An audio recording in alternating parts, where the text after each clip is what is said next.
Mark, it takes about 24 months for a government to settle. And I've just come from having a meeting with the Prime CS, Mwalimu Mutemi, and it is true. You still don't even have, for example, certain very critical aspects of government properly constituted. You see, like cabinet office, even his ministry under the presidency. You know for sure the issue of the CAS is still, a matter of court contestation.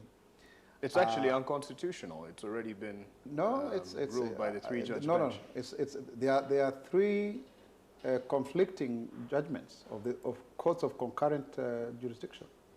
So that one will be determined by the Court of Appeal. So as it stands, though, it's unconstitutional. No, it doesn't stand unconstitutional because there are three conflicting decisions of courts of concurrent jurisdiction. I hope you are getting what I'm trying to say. Yeah. If you and I are on the same level, if you have a different opinion than mine, then somebody higher than us should make that determination. But as it stands, just to appreciate where we are, CAS position doesn't exist. Like, you're not in office, you're not operating, in all honesty. I am trying to tell you, that is your opinion. There is already a matter before court to disagree with your position.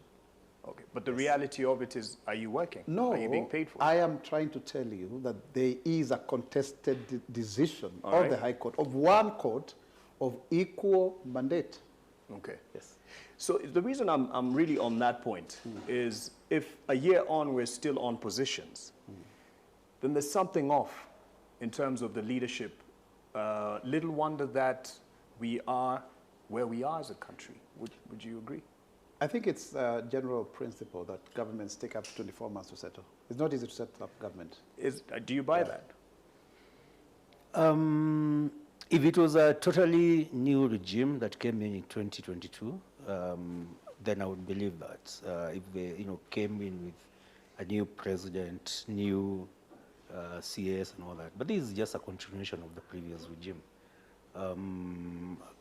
William Ruto was the deputy president in the previous regime for quite a substantial amount of time. The same PSs and CSs went on, including even the head of secretary to the cabinet and head of civil service, Kenya. So I find that a bit not very factual. Yeah. But also, I'm also interested in whether Mr. Mwaura is earning a salary as a CAS, because he's avoided that question that you've asked him. Is he being paid for CAS? Because, as you said, if there's conflicting decision and they've chosen maybe to take the one that does not conflict with their position, his appointment as a CAS, is he earning a salary? You can answer it. He's here, right of reply. You're the one who asked the question. That's why I'm because I have asked it, but I'll bring it to you this way, because the president did say after that, what you're now saying is a conflicting ruling, the three-judge bench ruling. He did ask for patience to you and the others who had been given the positions as CAS. So in limbo, what happens? What happens with Dr. Isaac Mwaura? Is he serving in pro bono? I think you are almost getting to having an ad hominem argument. Okay. But you can just answer the simple one. Mark, allow me to say that we are now getting into an ad hominem argument and say, let the matter be determined in court. Okay. And that is a patience that the president was asking for.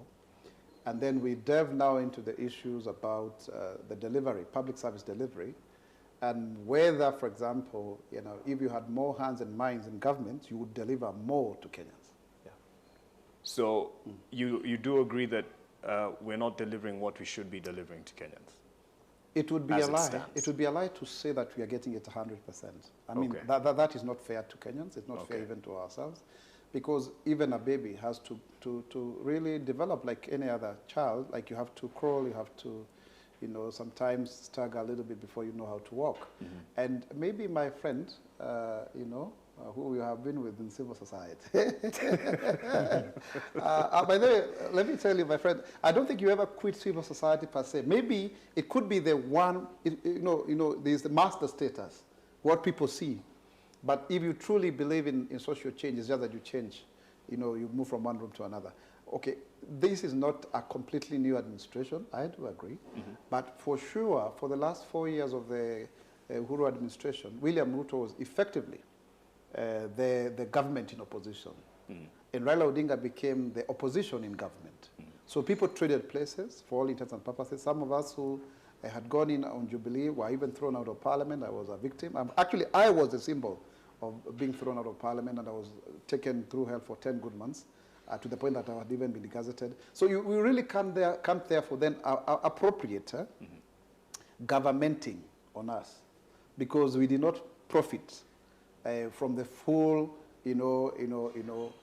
privileges of serving or superintending over the affairs of Kenyans at that point in time, because then there was a change, there was a handshake. Yeah, so and that's why then, of course, Kenyans agreed with our part of the political divide. Yeah. And hopefully, of course, we thank God that we were able to be given the mandate to rule.